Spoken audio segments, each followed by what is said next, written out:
You're tuned in to Iconic Sonics.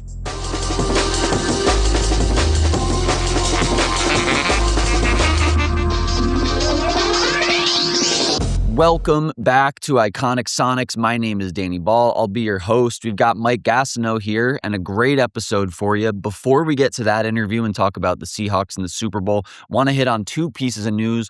One, we talk about the Mariners in this upcoming episode and them making a push for a World Series trip. They very quickly, after we stopped recording the other day, traded for Brendan Donovan and brought him in, an all-star infielder and utility player. That is a great sign. They are the favorites to win the American League, so just wanted to give that update for the Mariners fans and the collective Seattle sports fans out there as well.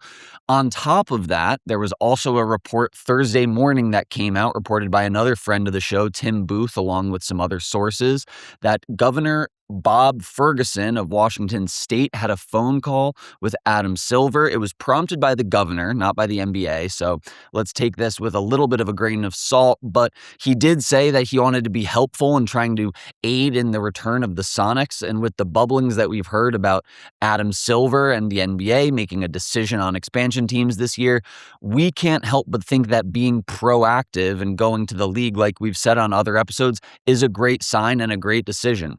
It was reported as a brief introductory call to go over some of the touch points of what it would take to get the team back to Seattle, but we are all for the city and anybody within it being proactive about trying to aid the return of the NBA to Seattle, so we'd love to hear this. Without any further ado, let's get into this interview with Gas. We talk about the Seahawks, we talk about Soul Power, an upcoming docuseries on the ABA, which will be on Amazon Prime next week.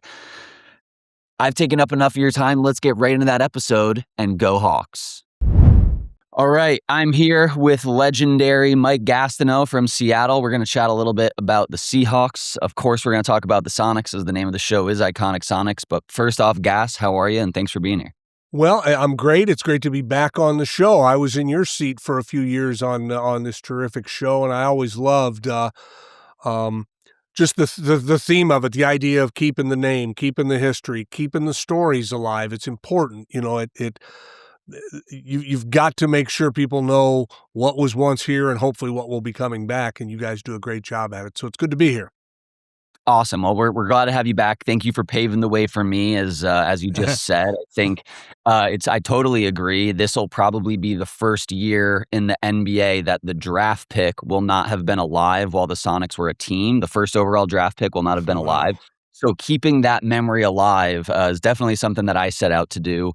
As you know, wearing jerseys, wearing sweatshirts like the one I have on is, you know, kind of the best we got for doing it, other than talking about them on this show. We'll start, I think, with what's on the top of everybody's mind in Seattle right now. The Seahawks are playing for a Super Bowl championship. It would be their second. It's their third appearance. We were talking about some different runs between your Indiana Hoosiers winning a national championship. You were comparing them to the 95 Mariners. Just in your mind, you've seen a lot in Seattle. Where does this Hawks season kind of stack up and rank, I guess, relatively in regards to other seasons and runs that you've seen in this town? Well, certainly if they finish it, it ranks right at the top because we haven't had a lot of championships in Seattle. I think it's interesting. The first time the Hawks went to the Super Bowl was 2006 in Detroit. And I think, you know, we had a few years to see that coming. Matt Hasselbeck had been the quarterback for a few years. Mike Holmgren had been the coach for several years. A lot of the players had been here for a while. So it was kind of a culmination of all of that effort. Same thing, I think, for the 14-15 Super Bowls. You know, Pete had been here 4 or 5 years. Russell Wilson had been pretty new on the scene, but a lot of the guys had been a part of it and it had built up. This team, what's cool about it is it feels like 2 years ago, what did we know about Mike Macdonald? Nothing really. We knew he was a good defensive coach. We knew he had a good, but he's young. Could he be a head coach? Is he going to be successful? He's replacing Pete Carroll. You know, a year ago, what did we know about Sam Darnold? You know, on and on. This team has fallen together quicker than the others that went to the Super Bowl and is every bit as good. I mean, I think they're going to win. I think they're going to win easily, in my opinion. But I think it's kind of cool how in the past we had a few years to kind of build up to it, and there were disappointing games along the way or disappointing results. This one is like all of a sudden, they've had 3 losses by a total of 7 points this year. I mean, they are a dominant NFL team, and let's not get too far ahead of ourselves, but they're young, and they should be able to stay together. So they've got a chance to really stamp this season as incredibly special on Sunday night in San Francisco. Agreed. I think one of the things that was coming to my mind too is between the run that we just saw the Mariners have, this Seahawks playoff run, making it all the way to the Super Bowl already. We've got the World Cup coming here this summer. Uh, Before we got on the call, we were talking about the 95 refuse to lose Mariners. 95 and 96 was a pretty good era in Seattle too. Looking back even further, kind of macro view just about the city and where sports are at. And I don't want to forget the Storm going to the playoffs, and the Sounders had a bunch of success this past season. I always get killed for not mentioning every single team in Seattle in our comment section. So let me get that in there as well. But as far as the seasons that you've been a part of and the different eras you've seen in Seattle, I guess even further back, where does this kind of rank in that? And I think the thing that I'm really hanging on is maybe at the end of the year we even get some sort of good news or any news really at all from the expansion corner of the NBA. That could be the cherry on top, and I think make 2026 far and away the best year ever. But what are some other years as far as Seattle sports that come up in your mind, and where does this one rank? The 95-96 run was incredible. Between the Mariners coming completely out of the blue, great playoff run, incredible finish. You add in the fact that, there was, it can be downplayed now, but it was very true. The Mariners were, for all intents and purposes, they're going to leave Seattle. Pretty looks like it's pretty much going to happen.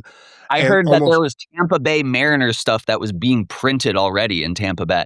Yeah, I don't know if they were doing. They might have been. Some company might have been, but there was definitely. Look, there was the thought that there's just no momentum to keep this team here. There's no momentum for a new stadium, and all of a sudden, it was like it was like being in a movie because they start winning. Like, oh wow, look, people are interested.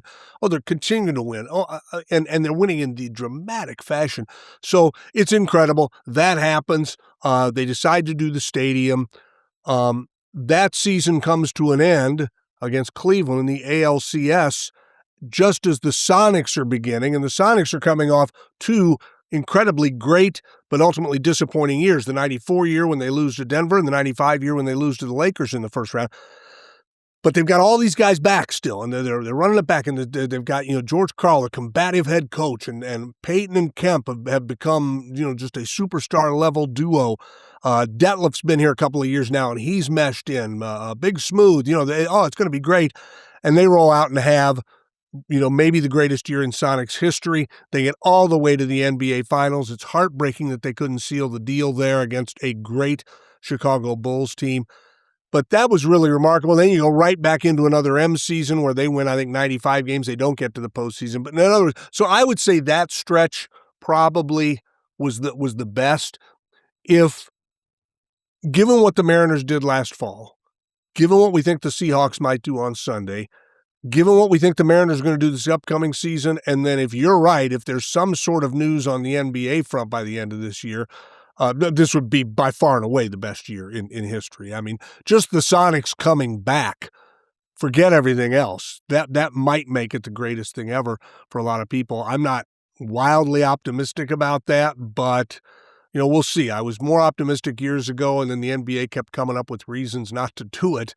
And if at some point you go, well, it doesn't look like they want to do it. If they wanted to do it, they'd do it. They would stop saying, well, we'll do it after we do this. And, well, now we got to do this first. Okay. It's like me giving my wife excuses for why I'm not doing the stuff she asked me to do around the house. I got a million excuses. The number one reason is probably because I don't want to do it. I think if the Sonics are coming back, in my opinion, I don't have a lot of insight into this at this point. I think if they're coming back, they're going to have to go get another franchise. They're going to have to find one of the weak teams in the NBA and move them to Seattle. And before anybody goes, oh, we couldn't do that, we know how much that hurts. Hey, bullshit. You know what? When the vote went down, it was 27-2 to move the Sonics. Only two teams voted to keep the Sonics here, Portland and Dallas. So as long as we don't take Portland and as long as we don't take Dallas, I don't care about any other team. You had your chance to stand with us 25 years ago and you didn't. Too bad. You lose your team. I have no problem with doing that. I think that's the way they're going to have to get a team back here. Now, maybe the NBA this summer surprises everybody and says we're going to expand. I don't really care. I just love to see a team get back here. And with each passing year, it becomes harder to maintain the enthusiasm about it. And you wonder how, is it a slam dunk for success? At some point, it's like, man, you've been gone a long, long time. There's going to be work to be done to rebuild the fan base, and it's kind of a different city now. A lot of new people live here. I mean, shoot, a lot of the people who were Sonic fans, in 2006, say, have either moved on to the next level, whatever that is, or or maybe aren't going to be as involved in season tickets. It's a fascinating story, and it has been for a while, but it's taken far too long. Given that everyone in the NBA agrees the city of Seattle got screwed, the fact that they've been unwilling to do anything about it it's kind of the when you talk about greed, and greed is just a massive problem in this country right now across the board. In anything you look at, it almost always comes back to greed. And in this case, I think that's what's come back to it. There's a level of greed within the NBA that doesn't want to right what in fact was a wrong, and I don't necessarily see that changing. So, how's that for a long-winded answer? No, it's a great one. It's a great one, and I agree with you on a lot of fronts. I think with every passing day, even my appetite, and it feels like even just the larger community, again, on our social media and that listen to the show here, it becomes more and more okay in their minds, like you were saying, of possibly a relocating team. I'm not going to touch what's going on with the Memphis Grizzlies owner right now, but if they need to move a team, we'll happily take that one out of Memphis. Or at least for me, I'll happily take that franchise again. I get that the morality police get a little bit caught up, but as you were alluding to as well, I think there might be bigger issues. I'm going to keep it pushing and stay out of hot water. Looking at All-Star Game weekend, Mitch Johnson just got named the head coach for the actually, it's not even the Western All-Stars. I believe he's the Team USA coach because we have this new format. He's going to be one of the coaches at All-Star Weekend. Still not sure entirely how it works.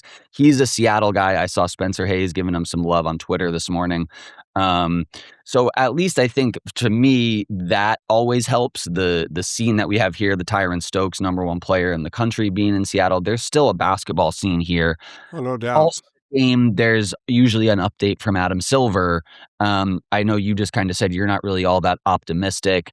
But I guess maybe just as far as someone who was here when they were there, like what does it mean to you? And I guess kind of going back to what you said, like in a perfect world, I guess, what does it look like, and what does Adam kind of come out and say realistically about, how we're going to go about this as far as expansion and stuff? Well, didn't he say that he thinks they're going to address it next summer, I think is the last time he said. So who knows if he'd update on that at all. I think there is a lot of momentum within the NBA owners to do a European league, and that wouldn't be an expansion. That would be just financing. I don't know how they do that. I don't know how that looks, but my hunch is they put some money in, help NBA Europe get off the ground with 8 or 10 or 12 teams.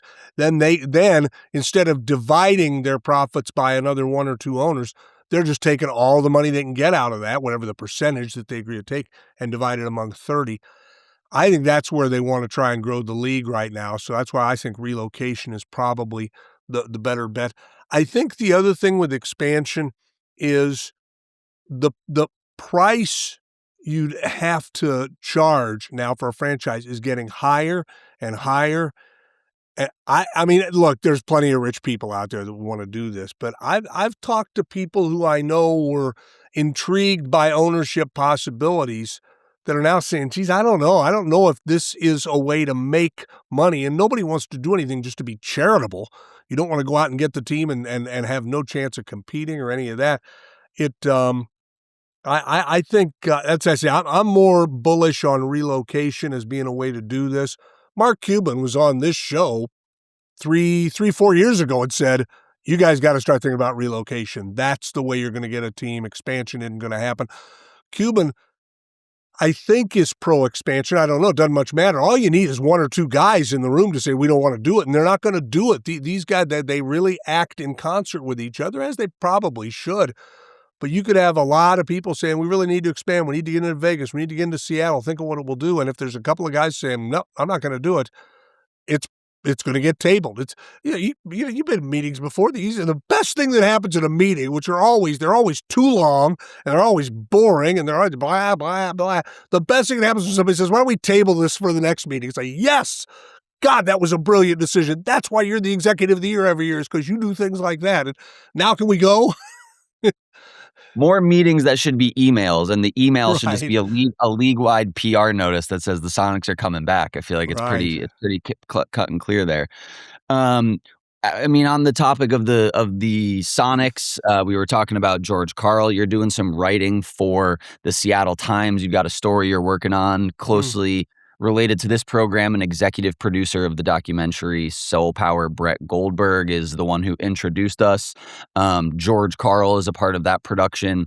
Can you kind of just talk about your relationship with George and how that formed, and then we'll maybe kind of take the timeline up from when you met till where we are now. I was here when they hired. I remember sitting in the old KJR offices down on Queen Anne Avenue, and they had fired Casey Jones. And we started talking about, well, who could be a replacement. We were just talking off air. We were in the sports pit talking about, who should we be thinking about? And we had, I want to say it was Jack McCullum of Sports Illustrated, I think I got that right. We had him on the air. And he was one who said, I don't know what George Karl is doing right now, but he might be an interesting guy to talk to. And so we somehow tracked George down. We tracked George down in Spain because we had just hired an intern. We had an intern show up who happened to speak Spanish. So it's like his first day, and it's like typical, intern. He's like, just go sit over there in the corner and stay out of the way. And we're having all kinds of trouble getting through on the phone over there. And finally he says, I don't know if this is helpful, but I speak Spanish. And he went right to number one spot within the company. He was the employee of the year.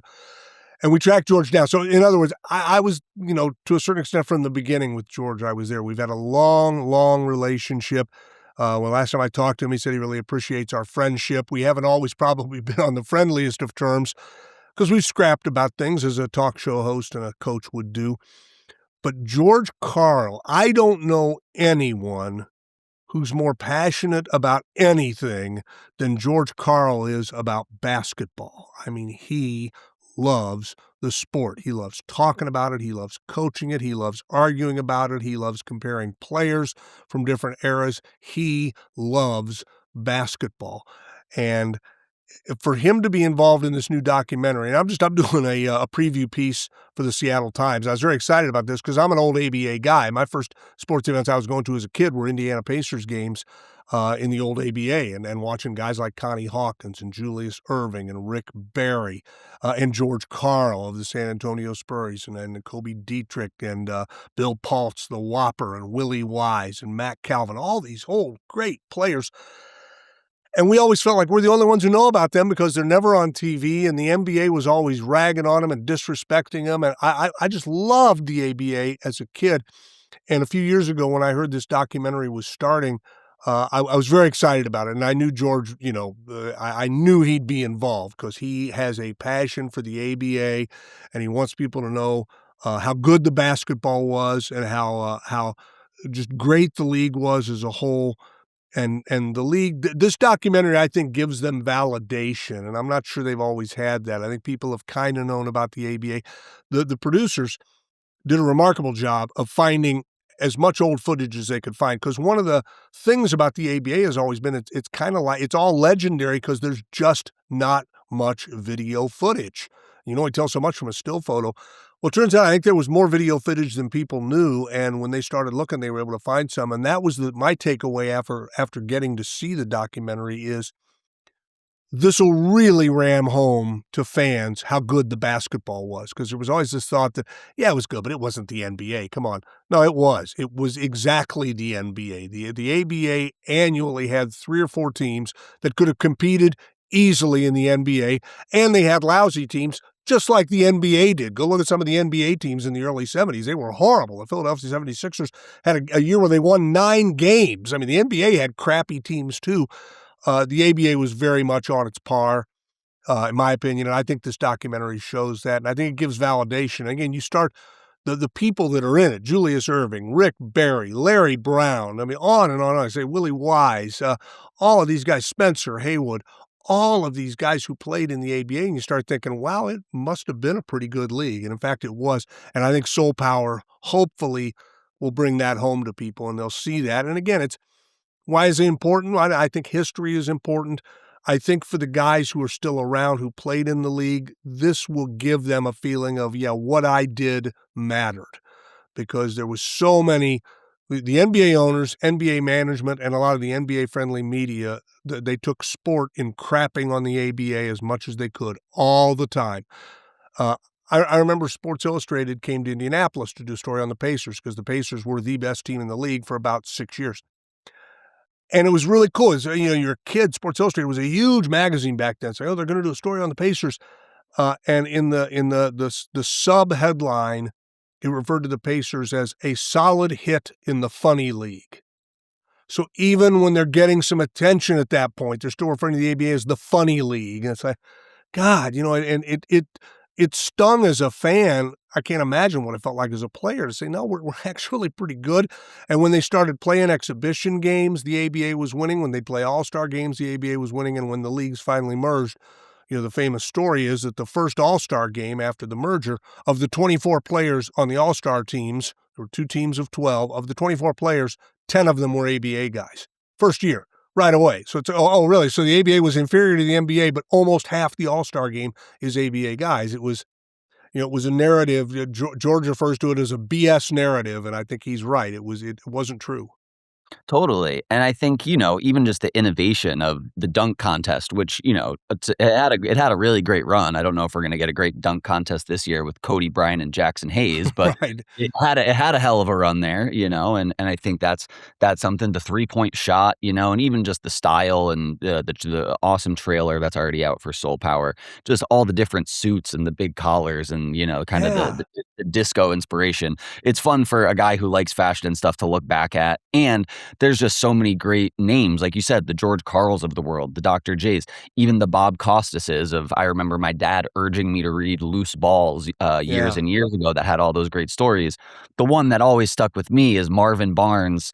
I think they were going to get to St. Louis at 7:56 and the plane was going to take off at 8 o'clock. And because of time change, he was looking at the ticket. And so he thought he was going to go 4 minutes back in time. And he looked at the team and said, I ain't getting on no damn time machine, and promptly rented a car to drive back to St. Louis rather than getting on the flight. So even the personalities that we love in the NBA, I feel like there's also so much of the ABA paved the way for these players to be, larger than life, and, the way they dressed and the way they acted and the way that we, looked up to them. Whereas, even with the NBA, it felt a little bit more kind of boxed in and stuffy. And I think it's great that we're going to get a full length documentary about that, and it's overdue for sure. Yeah, and the stories, and I was glad that the documentary focused more on the basketball, focused on the race angle, because the NBA had an informal race quota in the 60s and early 70s where they didn't want too many African-American players on their team. The ABA is like, come on, guys, you're come on in and play. So I mean, there's a lot of heavy stuff. The idea of the players were promised a pension and they weren't given it. The merger talks, all that. So there's a lot of serious heavy lifting in this documentary, and they elected not to go for some of the humorous stuff, which is fine by me because Loose Balls wraps all that up. Bob Nedelicki wrote a great book about the ABA called I think We Changed the Game. There's a Slick Leonard story that you'll like. If you like the Marvin Barnes story, Slick was a great coach of the Indiana Pacers. He's a fascinating fact about Slick: winningest coach by far in ABA history, never was named ABA Coach of the Year. Go figure.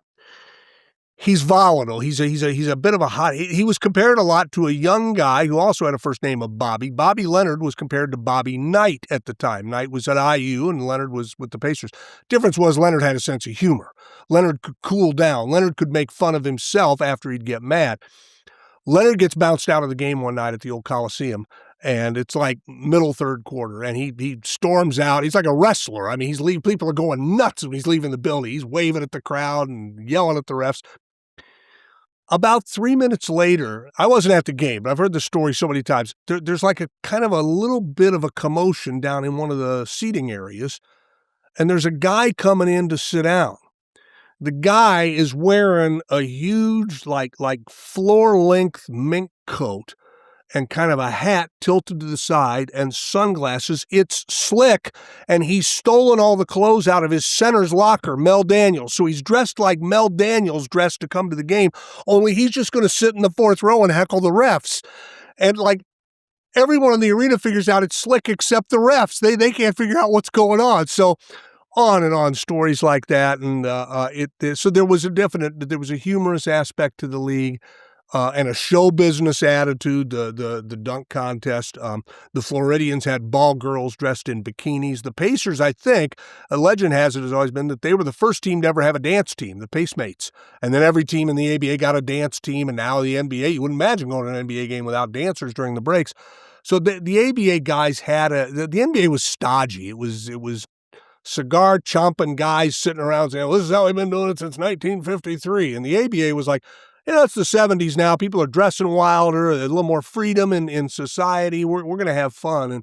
And I think, and that part all comes through in the doc, the style, the flair, the way the game is played now in the NBA is directly related to the 70s ABA. So they did a great job with this, and it's a massive story to try and get your arms around and do it justice. And they did a fine job of it because there's so many elements to it. That it would be easy to maybe leave something out, and they probably did, because it's 9 years of history. It's hard to cover all of that. Excuse me, but it was cool. It was great to live through it as a kid, and seeing that documentary has brought back a lot of memories for me. I think like with anything too, right? The more you talk about it, the more other people start to remember. And so as this comes out and those stories come out, then other people say, oh, that was my grandpa or whatever. And I think it only can then lead to more people on podcasts like this and even bigger ones talking about the ABA and unearthing that stuff and reminding people how important it is. Hang on. So there's bigger podcasts than this? Let me get a hold of my agent. Just barely. Don't can leave you get me on a bigger podcast than Iconic Sonics? I'm trying to make some money here. Your agent said I got you at least for 10 more minutes, Gas, so you don't run just yet. One thing that I was posting about at talking to Brett and just, doing my own research and stuff on the ABA and the Sonics was just kind of the connective tissue there. Spencer Haywood obviously being one of those pieces. John Brisker being another, but even just an overall kind of sense of spirit and style that the Sonics had when they came into the league. Again, I think another one that relates back on more of a serious topic rather than on the court play and stuff is Sam Schulman and Spencer Haywood's case in the Supreme Court, right? Of not just taking these kind of, like you were saying, or George, I guess, was saying, these BS narratives from the NBA of, well, you got to wait 4 years before you can come play. In your mind, how are kind of the Sonics and the ABA related, other than just those two players that I named and stuff, as somebody who was around for both? Yeah, I think in some ways the Sonics, would have been a great ABA team. Maybe they were in the wrong league. I mean, there was style, there was flair. You look back to and they were kind of helping lead. And the NBA, to its credit, NBA players also were starting to say, look, man, I'm going to start wearing clothes I like to wear. I'm going to grow my hair out a little bit, because for a while they couldn't do that. Sam Schulman is an underrated character in Americans. Character is probably the wrong word, but a player in American sports for having the guts to go with Spencer and take the case all the way to the Supreme Court. And the thing is, he knew he was going to win, because the NBA's argument about we can't have a guy in the league before his class has graduated, and their argument was because. And Sam Schulman's argument was, you can't deny a man a chance to make a living, a man or a woman, anybody who's good enough to make. You can't deny that. That's just basically un-American. And amazingly enough, Sam kept winning in courtroom after courtroom. He said, no, you have to. Would we all agree this guy can play in that league? Oh yeah, there is no question he can play. Well then, explain to me again why he can't. Well, it's our rule. Well, but is there any law behind that? They just. And in their defense, look, they're not the only organization over the years who said, well, we've always done it this way. But I mean, that is such a whenever you hear that in any working situation, it should send up all kinds of red flags about, well, that is not a reason to keep doing things. Now, maybe when you hash everything out, because we've always done it that way is the right answer. Most often, though, it's not going to be. It's going to be, wait a minute, let's think about this, because just because we've always done it that way doesn't mean it's the right thing to do. So Sam being willing to fight that fight, and before him, the ABA owners, who kind of screwed up the deal with Spencer by giving him a contract that was worded poorly and that they tried to get out, but they did the same thing. They kind of, the NBA was threatening them like, okay, first of all, you don't control anything the ABA does, and second of all, we think he has a right to earn a living. So we're going to do that. And then about the time anybody settled down from that, they said, you know what, we're going to sign a high school kid. We're going to go sign Moses Malone. How do you like that? And again, we can lament and go, well, is that the way it was always done? No, but when a guy is, I mean, let's just put it this way. Did it hurt LeBron James not to get a couple of years of college? Evidently not, based on his career, So there are guys, and look, that's the other side of the story. There are guys that make the mistake and they sign early and they wash out. But that's life. You know what? But now they can go back and play in college, Gas. They'll just go back to Alabama and they just go back and they do it all backwards. We don't have to open that Pandora's box. No, but in some ways, though, it's funny. Everybody's all up in arms about that. In some ways, that's not a bad rule. I mean, why not? Why can't a guy? Right. It's just the inverse of the Spencer Haywood rule. Right. And I get, okay, he's got to have eligibility. Okay, great. Well, whenever the eligibility clock started, he's got, however many years to use it up. But, I'm always in favor of the guys having opportunities. And in this case, what the ABA owners did for Spencer Haywood, and Spencer Haywood really was, they used the line, the hardship rule. Spencer Haywood's family was working cotton fields in 1969. That's how they were making their money. And he was able to go to a judge and say, I am the only chance my family has to get out of this. And I can help that happen if I can go play basketball in the American Basketball Association and get a paycheck. And again, you look back on it now, it's like, well, of course that was the right thing to do. But the fight these guys had to go through, and that's, again, part of this documentary. I mean, I can't imagine sitting down and trying to do this documentary and having to get your arms around all the stories. Because there's, like I said, and I mean this as a compliment to the league itself, there's several stories that they just didn't have time to do. They probably got footage and the bandwidth to do other things if they want, but they got the important ones, and it's actually very, very well done. But this the connective tissue, Spencer Haywood, certainly, Sam Schulman. I say the Sonics, I always thought of as almost kind of like they kind of had an ABA attitude to themselves. And then again, if you were a fan of basketball in Seattle in the early 70s, you probably had an opinion on the ABA, because the ABA was on TV occasionally, not often, but occasionally, and they were in the conscience a little bit and in stories. So you probably thought, yeah, it's a pretty good league. Or maybe you thought, no, I think the NBA is a much better league. I think the players in the NBA. Either way, it was in your mind. You knew about it because Seattle was becoming a pro basketball town at that time. So fans would have known about the old ABA. To your point about the court case there with Spencer and just how hard that trial was, I mean, the one that I also think of is Curt Flood's, battle in the Supreme Court and with the MLB with Marvin Miller there too. And I think there's a lot of parallels there. And just in general, I think the larger thing that we're saying here is these stories, they're worth telling. And I think to everybody listening, they're worth watching and listening to. You'll walk away learning more about really what paved the way for your favorite players to play now, or even the guys you watched on the 90s Sonics teams and stuff. Right. I mean, think about Curt Flood. And I mean, that whole thing can be summed up with Curt Flood wanted the right to say where he worked. Right. And he had federal judges that were like throwing sarcastic, this is a little bit harder than playing center field, isn't it, Mr. Flood? That's what he was dealing with, that kind of bullshit that, right. It's, unfortunately it's still around and stuff, but I think if there's anything that we can use sports to do, it's hopefully to push forward just a happier and, I think important narrative of where we should be headed and what we should be looking towards. Gas, you obviously are a Hoosiers guy, so I got to give you your props there, and say thank you, or say congratulations, not thank you, but say congratulations. You can thank me. Yeah, I know you were helping Signetti call some of those defensive schemes. I thought I was. I was trying to mind meld with him at times. What I'd like to do is go through and have you maybe give some predictions or some hot takes or something about a few different topics that we just covered. First, Sure. we'll start with the Super Bowl. What are your predictions? What are your thoughts? What are we looking at on Sunday? I will take the Seahawks and I will lay the points. I think they're going to win. I don't think it's going to be like 52-0 or anything, but I think that it's a fairly, and maybe I'm disrespecting New England too much. They're a good team. Look, they in that game in Denver, their defense is great. I question their offense, and I just think Seattle is the better team. Seattle's on a roll. They're reasonably healthy. They've been winning like crazy. I like Seattle. I like them pretty easily. I love it. Next up, spring training starts all too soon. What are you thinking for this Mariners season? I think the expectation, and it's interesting, I wish they had gone and gotten at least one more guy. Now, I like that they're trying to open up, Suarez just signed with Cincinnati. I don't have any problem with opening up a position or two to young guys.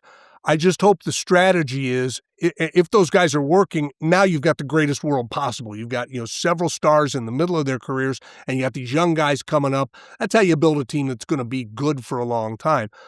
But if they're not ready for whatever reason, I sure hope the strategy is, okay, let's go make moves again like we did last year, because you saw how that worked out. I think they're going to be pretty good. And I think the biggest thing for them is, how do they deal with the expectation? Because the expectation, and this is more probably than any time since 2001, I think the expectation is they're going to the World Series. And if you're there, you might as well win. I don't, there hadn't been that expectation. There's the blind loyalty of, wait till next year. But I mean, in terms of realistic expectation, it's been a quarter century since you looked at this team and said, I think they're going to the World Series, and you wouldn't get laughed out of the room. So that's the expectation among fans. And I just hope they're as aggressive as a franchise as they were last year if they have to make moves. It's never a matter of what you can afford, because what you can afford year to year has nothing to do with why you own a baseball team or a pro sports franchise. You make your money when you sell. So you can, I say this all the time, you can either run the Mariners like a business, or you can run it like a ball club. Run it like a ball club. Go for it, man. You've got a lot of guys in their prime right now. Make sure you're teed up. If the young guys step in and can do the job, fantastic. It's unbelievable how good that is. If they can't, go do something. Don't sit around and hope that somebody will get hot. Go make it happen. To use a cross sport kind of comparison, I think we're watching the opposite happen to the Warriors, who tried to do the two timelines thing, and now they've got Right. Kuminga that they can't really move, because they were trying to do the Curry and Clay timeline with the younger guys, and they never really met in the middle. And so I agree. I think you gotta see what these guys got, the Cole Youngs and the different guys that you have coming up. But if not, let's make a move and keep a good time rolling. Yeah, the difference with the Warriors is they've got like 73 championships or however many they won down there. So that gives you a little bit of leeway to go, look, we tried to ride this thing maybe a little too long, but we're going to trade Steph Curry. We're not doing that. We're not getting rid of these guys. They've got, what'd they win, 5? They win 5, 4, something like that. Give the Mariners 4 championships over the last 20 years, and I really wouldn't care what they're up to right now. I'd be like, all right, let's see what happens. That's totally fair, guys. All right, and then the last one, and obviously the most namely to this one, what do you think? I know you were saying you're not all that optimistic, but what did we hear? I think the last update that we heard from Adam, he said we're going to get an update on expansion this year. Give us your final kind of prediction on what that looks like. I don't think it'll be good. Like I said, I think my prediction is I think they're going to try and get NBA Europe off the ground. I got to be honest. If I was an NBA owner, I think that's what I'd be doing anyway. I think I'd be like, yeah, we're going to put money in here. Let's put money into a league in Europe that who knows what the growth when the limit All-Star is. game is U.S. versus the world, of course they want to invest in the rest of the world. Right. Yeah. And to me, that's a bold move. I think for Seattle, I think it's time to start looking at relocation and just there's a handful of franchises that are targets. The difference is, unlike the attempt to pilfer Sacramento 12, 15 years ago, you got to have the league involved. From the start, you got to say, here's what we're thinking of doing. What do you think of this? Because you don't want to, and maybe they'll just say no way. But the owners aren't dumb. And if they've got a franchise that's really floundering financially, and you've got a city where there's an ownership group and an arena and a fan base, and you think it will work, then why not do it? So that's how I think that ends, and we'll see. Again, that's just my hunch. It's not based on anything, but I think that's the most realistic scenario. All right. Well, I will take it basketball back in any form professionally in Seattle. I will go on the record with you there. Thank you for the time today. I know you got this article coming out. Where can people kind of read that, and where else can people find you? Yeah, I'm just down at the store in the 10 items or less line most of the time, so you can find me there. The article, I think, it's up to the editors, obviously, the Times, but I think they're going to run it the day the documentary drops. Is that the right term? February 12th is when the documentary is available on Prime Video, and I'm pretty sure my preview of it and kind of talking to some of the people involved is going to also run in the Times editions on February 12th, might run digitally on February 11th. And I'm doing some other freelance writing work for them, and I've got there's a Lindy's College Football Championship magazine that's come out about the Indiana team, and I've contributed a few articles to that. I'm really enjoying it. I'm getting a chance to write, which I love doing, and it's been a lot of fun. So generally, yeah, just that's where I am. Find me on all the usual social media channels if you're really starved for what's on my mind. If you're sitting around going, gee, well, I wonder what he thinks about that. Now, I'll do what I can to help. Who knows, man? That's great. That's great. Well, definitely be sure to check those pieces out and give them a read. Thank you so much for stopping by, and go Seahawks and bring back our Sonics. Thanks, Danny. Anytime, man. I appreciate it. Awesome. Thanks, Gas.